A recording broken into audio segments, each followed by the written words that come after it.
سورۃ البقرہ کی آیت نمبر 201، 201 اور 202، اس کو آیت حسنہ کہا جاتا ہے۔ ربنا آتنا فی الدنیا حسنہ وفی الآخرۃ حسنہ وقنا عذاب النار۔ اس آیت کو جو ہم اکثر اپنی دعاؤں میں پڑھتے رہتے ہیں، آیت حسنہ کہا جاتا ہے یا دعائے حسنہ کہا جاتا ہے۔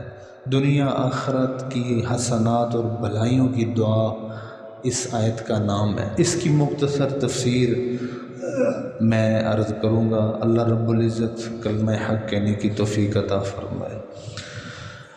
عموماً آج کل ہوتا یہ ہے کہ وہ شخص جس کی دنیاوی ضروریات میں زیادہ مگن ہو گیا ہے، دنیاوی معاملات میں زیادہ مصروف ہو گیا ہے، اور اس نے دنیاوی ضروریات کو اپنے اوپر سوار کر لیا ہے، اس کی یہ کیفیت بن جاتی ہے کہ اگر وہ کوئی نیکی بھی کرتا ہے تو وہ بھی دنیا کے لیے ہی کرتا ہے، اگر وہ دینی کام بھی کرتا ہے تو اس میں بھی اس کا کوئی نہ کوئی دنیوی مفاد پیش نظر ہوتا ہے۔ الا ماشاء اللہ اچھے لوگ بھی ہیں، اللہ رسول کی رضا کے لیے کام، لیکن زیادہ تر مادی دنیا میں جس میں ہم گزر رہے ہیں، اب یہ مزاج بنتا جا رہا ہے کہ ہم نے کوئی دینی کام کرنا ہے، کوئی عبادت بھی کرنی ہے تو پیچھے اس کے نظریہ، مفاد اور مقصد دنیاوی ہوتا ہے۔ ہوتا یہ تھا کہ کفار و مشرکین جو تھے، کبھی میدان عرفات میں، کبھی حتیم کعبہ میں، کبھی حجر اسود کے پاس، کبھی مقام ابراہیم پر کھڑے ہو کے کیا دعا کرتے تھے؟ صرف اللہ سے دنیا مانگتے تھے۔ اللہ ہمیں اتنے جانور دے دے، اللہ ہمیں اتنے بچے دے دے، اللہ ہمیں اتنے پیسے دے دے، صرف دنیا مانگتے تھے اور کچھ بھی نہیں مانگتے تھے۔ تو اللہ تعالیٰ نے ان کے اس فعل کی مذمت کرتے ہوئے سورۃ بقرہ کی آیت نمبر 200 میں ارشاد فرمایا، فَمِنَ النَّاسِ مَن يَقُولُ رَبَّنَا آتِنَا فِي الدُّنْيَا، لوگوں میں سے کچھ وہ ہیں جو اللہ سے دعا کرتے ہوئے کیا کہتے ہیں؟ ربنا آتنا فی الدنیا، اے اللہ ہمیں دنیا دے دے، دنیا دے دے۔ ان کی ہر دعا دنیا دنیا دنیا، اولاد وہ بھی دنیا، مال وہ بھی دنیا، صحت وہ بھی دنیا، گھر وہ بھی دنیا، پریشانیاں دور کر دے یہ بھی، وہ صرف دنیا ہی مانگتے رہتے ہیں، آخرت اللہ سے نہیں مانگتے۔ اللہ فرماتا ہے وَمَا لَهُ فِي الْآخِرَةِ مِنْ خَلَاقٍ، ایسی دعا کرنے والے کا آخرت میں کوئی حصہ نہیں ہے، ایسی دعا مانگنے والے کا آخرت میں کوئی نصیب نہیں ہے، کوئی حصہ نہیں ہے۔ ہمیں غور کرنا چاہیے اپنے مانگنے پر۔ ان کی اس فعل کی جو کفار و مشرکین کا مذمت کی گئی، اللہ نے مذمت کی۔ اس آیت کے حصے سے ہمیں پتہ چل رہا ہے کہ دعا کرتے وقت اللہ سے مانگنا، جتنا زیادہ مانگو اللہ اتنا راضی ہوتا ہے، لیکن اگر آپ اللہ سے مانگتے ہیں اور اس میں انداز یہ اپناتے ہیں کہ صرف دنیا مانگی تو اللہ ناراض ہوتا ہے، اور دنیا بھی مانگے آخرت بھی مانگے، لیکن ایک بات اور بھی ساتھ ایڈ کریں کہ دنیا مانگتے ہوئے صرف دنیا نہیں مانگنی، صرف یہ نہیں کہنا یا اللہ مجھے دنیا دے دے، مجھے مال دے دے، مجھے اولاد دے، ساتھ یہ شرط لگانی ہے دنیا تو دو طرح کی ہے، خیر والی بھی دنیا ہے، شر والی بھی دنیا ہے، اچھی دنیا بھی ہے، بری دنیا بھی ہے۔ آپ دیکھیں اولاد اچھی بھی ہوتی ہے، بری بھی ہوتی ہے، مال اچھا بھی ہوتا ہے، برا بھی ہوتا ہے، جتنی بھی دنیا کی نعمتیں ہیں وہ انسان کے فائدے میں بھی ہوتی ہیں، انسان کے لیے نقصان دہ بھی ہوتی ہے۔ اس لیے صرف دنیا مانگنا، اس سے بھی اللہ ناراض ہوتا ہے۔ صرف دنیا کے ساتھ آخرت مانگے، لیکن یہ نہ کہیں یا اللہ مال دے دے، یا اللہ اولاد دے دے، یا اللہ یہ پریشان، ساتھ حسنہ رکھیں، اللہ اولاد دینا لیکن اچھی دینا، اے اللہ مال دینا لیکن اچھا دینا، نفع والا دینا، اے اللہ گھر دینا، لیکن وہ دینا جو میری زندگی کا سکون کا باعث بنے۔ حسنہ کا یہ مطلب ہے، صرف گھر، صرف اولاد، صرف مال، صرف پیسہ، صرف صحت، صرف تندرستی نہیں مانگنی ہے۔ آپ دیکھیں اولاد ہو لیکن حسنہ نہ ہو، ہدایت نہ ہو، تو وہ اولاد جو نعمت ہے لعنت بن جاتی ہے، ساری زندگی کا توق گلے میں پڑا رہتا ہے۔ جس نے سکون اور سہارے کا سبب بننا تھا وہی مصیبتوں کا طوفان لے کے گھر میں آ جاتی ہے۔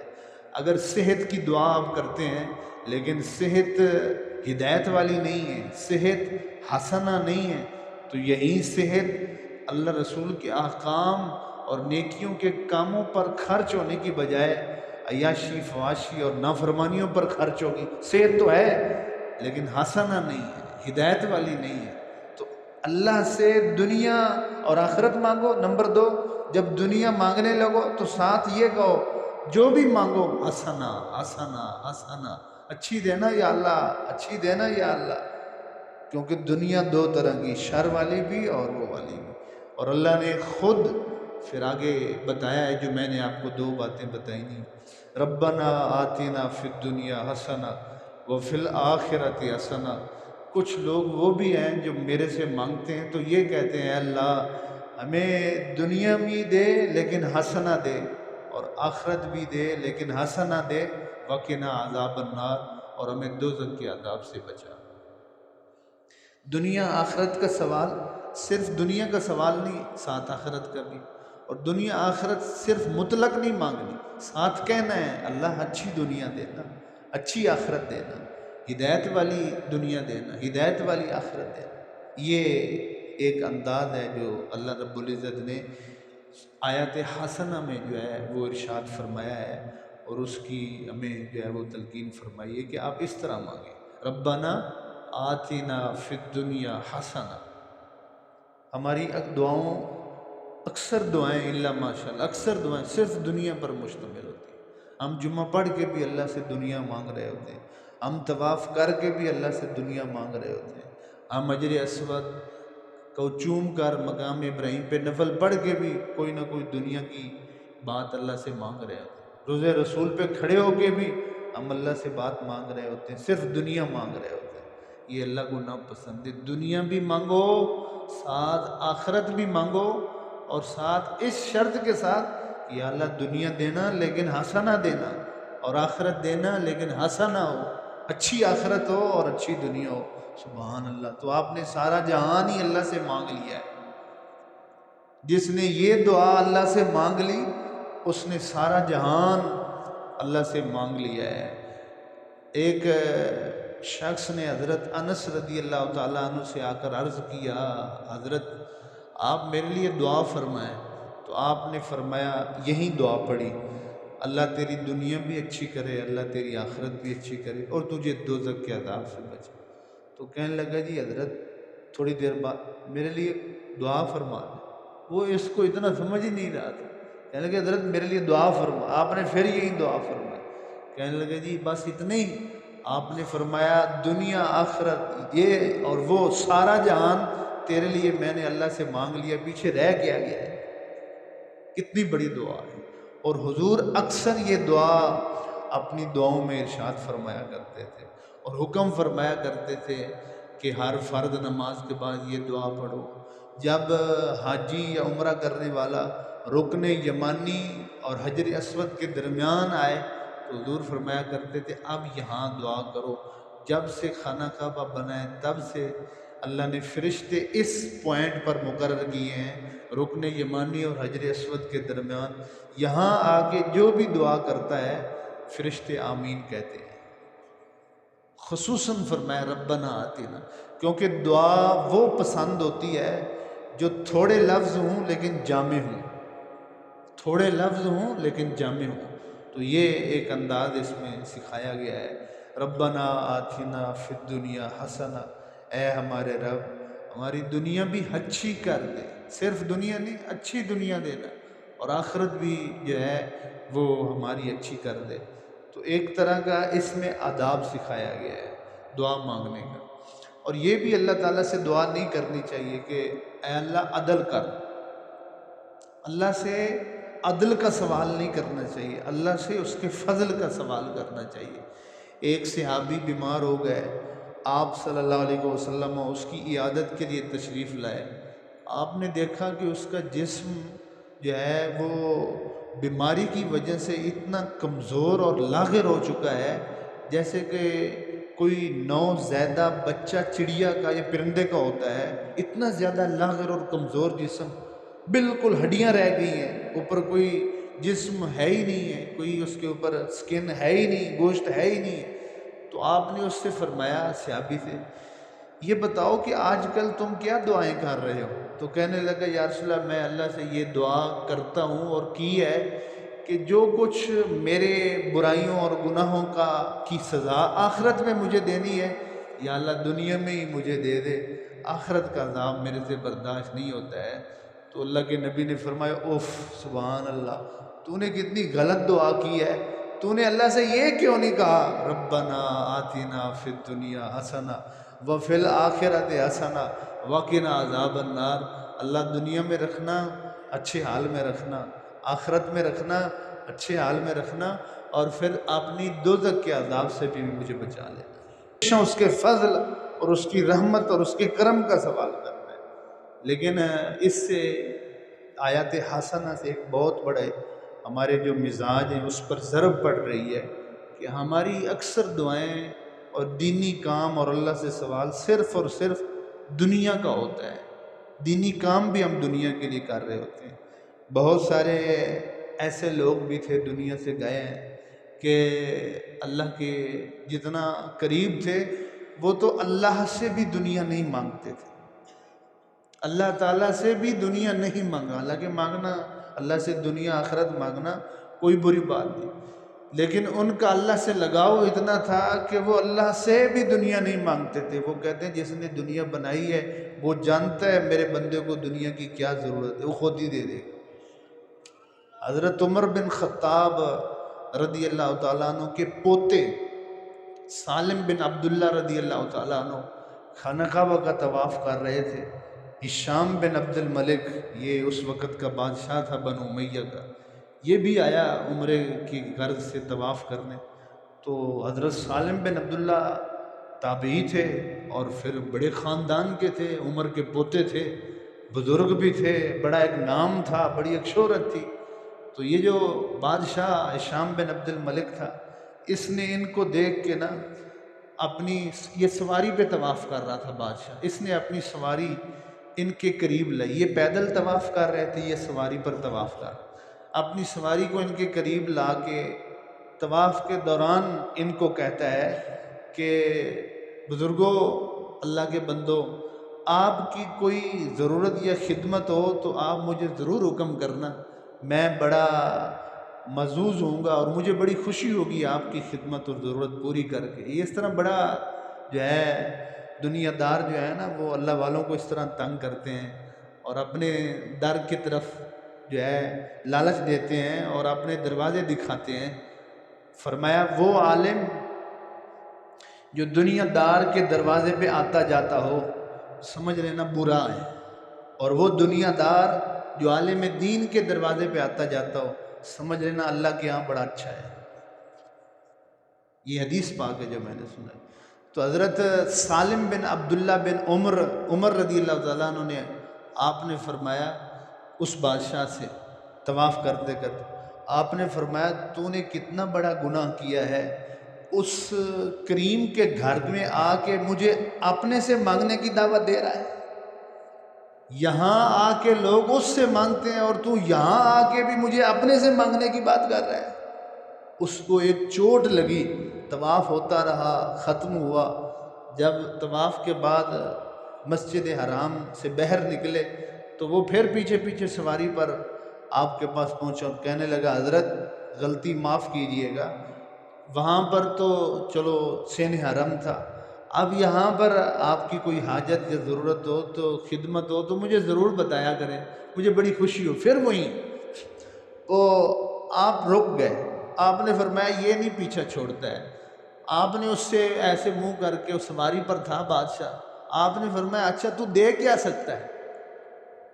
اچھا چلو لے ہی لیتے ہیں تجھے، تو دے کیا سکتا ہے؟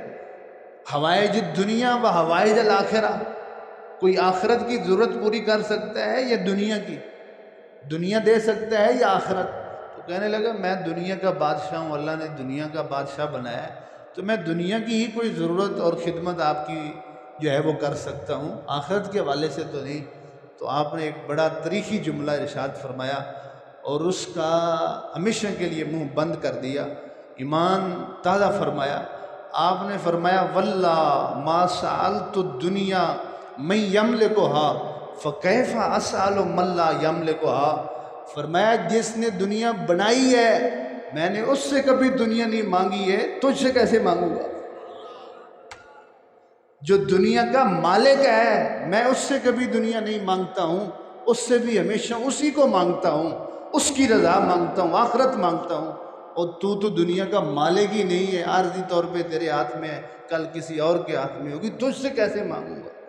تو یہ ایسے لوگ بھی ہوتے ہیں کہ جو ہے وہ اللہ سے بھی دنیا نہیں مانگتے، ہمیشہ آخرت کے طلبگار ہوتے ہیں۔ اے اللہ مجھے صحت دے دے، میرا یہ کام کر دے، میرا یہ کام کر دے، سارے کام ہی، ساری دعائیں ہی دنیاوی دنیاوی۔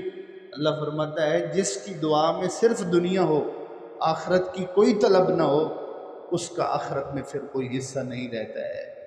ہمیں اس مزاج کو جو ہے وہ چینج کرنے کی ضرورت ہے، بلکہ آپ یہ بات کا اندازہ لگائیں کہ ہمارا مزاج ہے زیادہ تر الا ماشاء اللہ، جیسے میں نے شروع میں عرض کیا کہ ہم نے عبادت بھی کرنی ہے تو وہ بھی کوئی نہ کوئی ہمارا دنیا کا مفاد ہوگا۔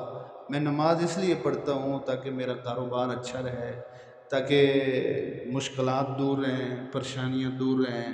میں یہ نیک کام تہجد اس لیے پڑھتا ہوں تاکہ میرا جو ہے یہ کام چلتا رہے۔ کیا ایسے ہمارے مزاج نہیں ہیں؟ یہ اگر مزاج ہیں الا ماشاء اللہ، سب کی نہیں بات کر، غلط مزاج یہ بدلنے کی ضرورت ہے۔ اور ہوتا کیا ہے کہ بعض دفعہ ایک خاوند بیوی کو تانے دے رہا ہوتا ہے یا بیوی خاوند کو تانا دے رہی ہوتی ہے، تو نمازاں پڑھنا ہے، تیری نمازاں جو کی ملے ہے؟ تو نمازیں پڑھتی ہے، تیری نمازوں سے کیا ملا؟ وہ اس کو کہہ رہی ہوتی ہے تو نمازیں پڑھتا ہے، تیری نمازوں سے کیا ملا؟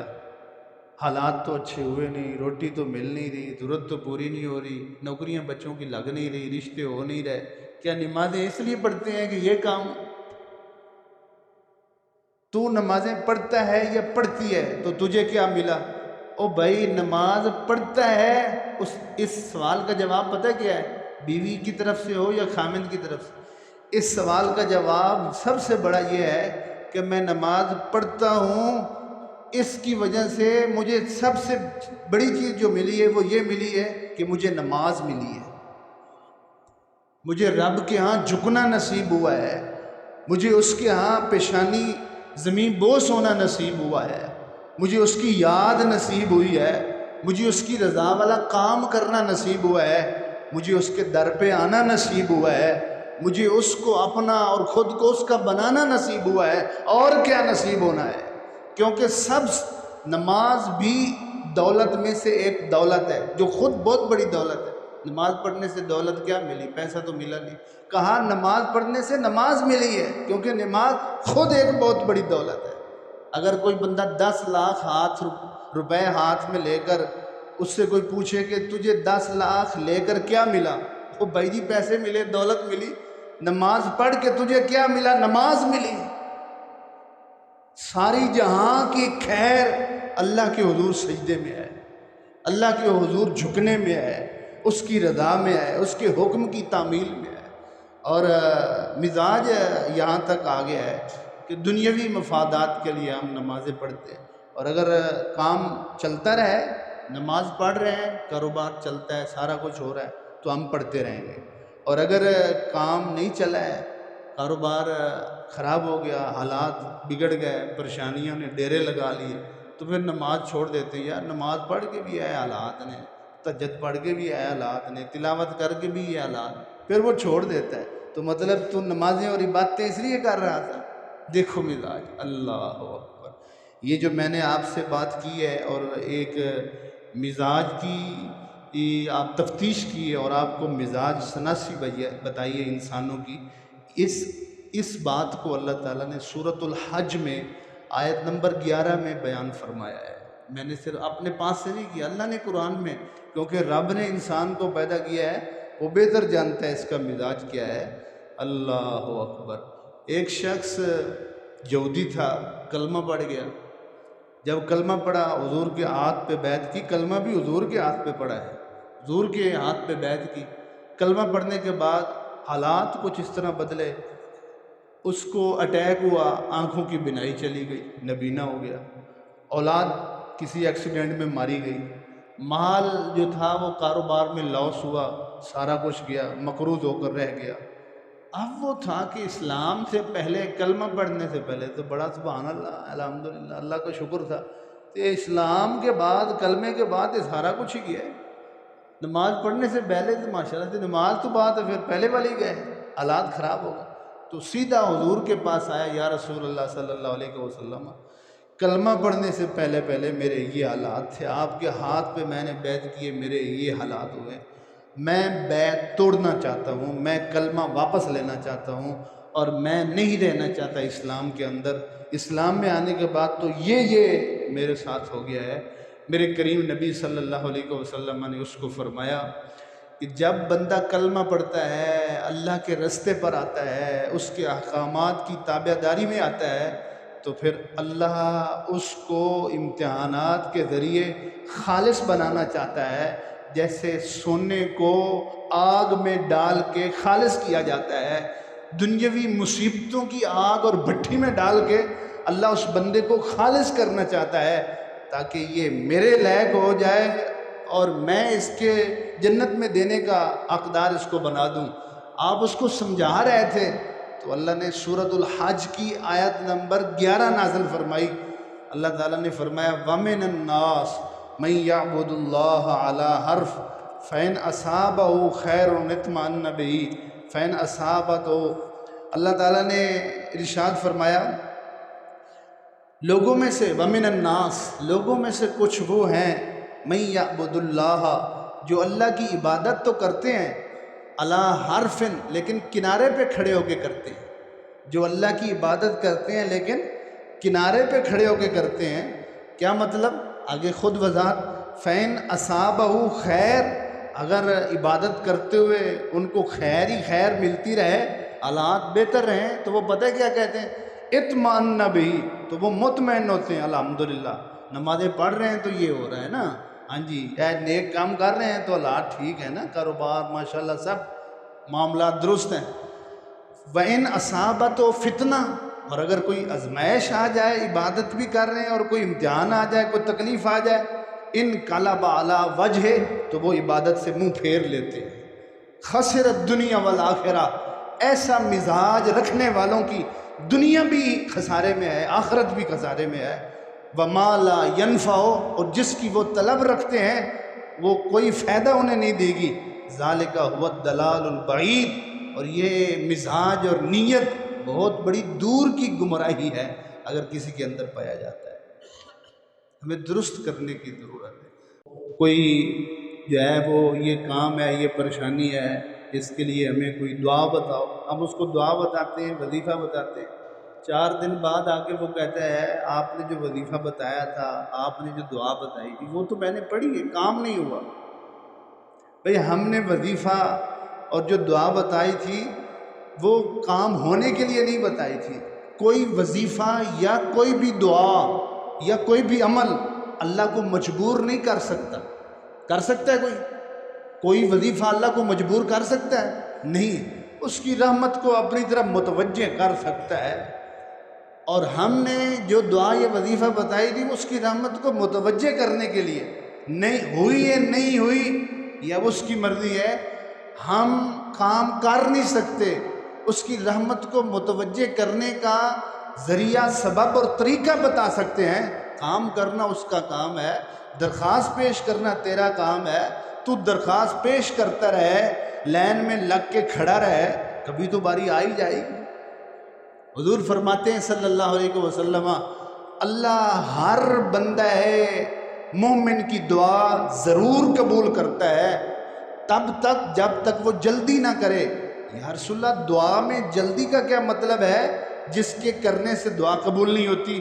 میرے کریم نبی نے فرمایا بندہ اللہ سے کسی چیز کا سوال کرتا ہے، اللہ قبول نہیں کرتا ہے وقتی طور پر، پھر وہ مانگتا ہے پھر قبول نہیں ہوتا، پھر وہ مانگتا ہے پھر قبول نہیں ہوتا، وہ مانگتا رہتا ہے، ادھر قبولیت میں تاخیر ہوتی رہتی ہے، اور مانگنا چھوڑ دیتا ہے، قبول ہی نہیں ہوتی، مانگنا ہی چھوڑ دیتا ہے۔ میرے کریم نبی نے فرمایا اس بندے نے جو مانگنا چھوڑ دیا ہے نا، یہ جلدی کی ہے، یہ جلدی کی ہے۔ اگر یہ جلدی نہ کرتا، مانگتا رہتا، مانگنا تیرا کام ہے، کروانا تیرا کام نہیں ہے، وہ مالک ہے۔ وہ بعض دفعہ جب بندہ کوئی سوال کرتا ہے فوراً قبول کر کے کہتا ہے جا تیرا کام ہو گیا، جا اٹھ جا نکل جا۔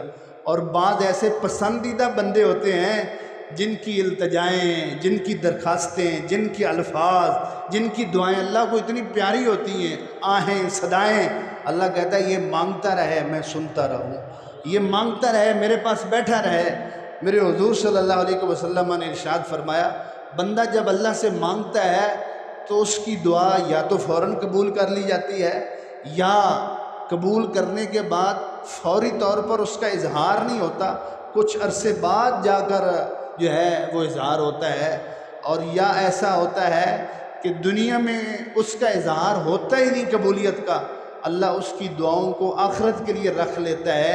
میرے بندے نے یہ مانگا، اتنا مانگا، جب وہ آخرت میں آئے گا اس کو نیکیوں کی، جنت کی، اللہ کی مغفرت کی محتاجی ہوگی، اللہ اس کی ساری دعائیں نکال کے اس کے پلڑے میں رکھ دے گا، دنیا میں نہیں دیا، آج آخرت میں ہی سارا دے رہا۔ وہ جتنا بندے کا بھلا جانتا ہے اتنا بندہ اپنا بھی نہیں جانتا ہے۔